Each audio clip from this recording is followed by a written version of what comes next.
Bonne nouvelle pour les élèves et corps administratifs de lycée Luila dans la province du Congo central, dans le territoire des Kasangulu ainsi que ses environs. Désormais, ils consommeront de l'eau potable grâce aux efforts du gouvernement central et particulièrement du ministre du Développement rural qui tient à relayer la vision du chef de l'État dans l'amélioration des conditions de vie de la population. Le samedi 16 décembre 2017, le lycée Luila dans le territoire des Kasangulu a vibré au rythme de joie et de festivités. Un jour mémorable du lancement des travaux de réhabilitation d'eau par le ministre du Développement rural, Justin Bitakwira-Biona Aye, et la délégation de ses partenaires américains conduite par Madame Lee. Depuis 2 ans, jour pour jour, les élèves du lycée Luila vivaient dans un calvaire dû au manque d'eau dans cet établissement scolaire conventionné catholique. Cette situation avait comme conséquence les maladies hydriques dues à la consommation d'eau des puits, le morsure de serpents. Bref, les élèves vivaient dans de mauvaises conditions, ne pouvant pas leur permettre de réaliser de bons résultats. Heureusement pour eux, la chance a souri dans leurs portes. L'eau est là. Je suis très contente parce que nous avons beaucoup souffert pour l'eau et aujourd'hui, nous nous ont fait la grâce de ne plus aller à la source, de ne plus monter aux grandes montagnes pour aller chercher de l'eau.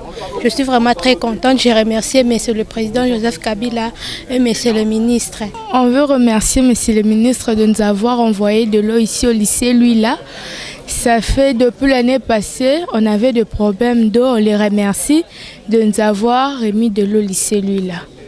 Ça fait plusieurs années que nous n'avons pas d'eau. Nous sommes vraiment contents de vous voir parmi nous et que nous ayons de l'eau. C'est vraiment une facilité pour nous. Et pour la sœur supérieure Marie-Pierre Mazimi, cet ouvrage sera bien protégé par les utilisateurs. Vous étiez habité d'une sensibilité de père de famille dès que vous avez entendu notre cri de détresse. Combien de fois avons-nous souffert durant cette période?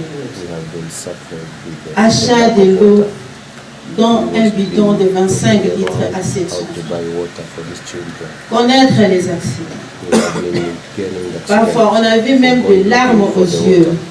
Ces travaux ont été exécutés par le technicien du Service national de l'hydraulique rurale, SNHR, une direction du ministère du Développement rural. Vous, à l'internat, il y a un lycée aussi réputé que lui, là.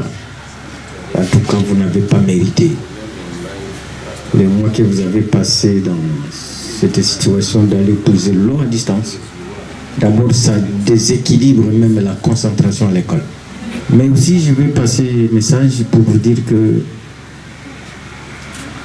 nous qui sommes à Kinshasa, chaque jour, tout le monde parle seulement élection.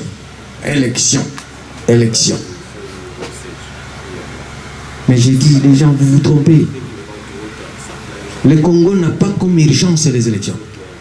Le Congo a comme urgence la lutte contre la pauvreté.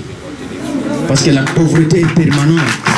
Ce que coûtent les élections dans ce pays peut bâtir ce pays 10 fois plus qu'on ne peut se l'imaginer. Parce que les élections coûtent à peu près $1 milliard. Mais ce puits ici, j'ai des techniciens, c'est moins de 25 à 30 000 $. Alors $1 milliard peut faire combien de puits? Et entre-temps, les élections, ça ne concerne que par ceux qui seront élus. Ils sont à combien? 500 personnes à l'Assemblée nationale. 108 au Sénat. Et ces élections, on ne les organise qu'un dimanche. Un dimanche, un jour férié. La même pauvreté que tu étais samedi, le lundi après les élections, si tu étais dans une case, tu vas rester dans la case. L'eau, c'est la vie, dit-on. Voilà pourquoi la sœur supérieure et les élèves ont exhibé des pas de danse avec joie et reconnaissance à l'endroit du président de la République, Joseph Kabila Kabange, pour ses cadeaux.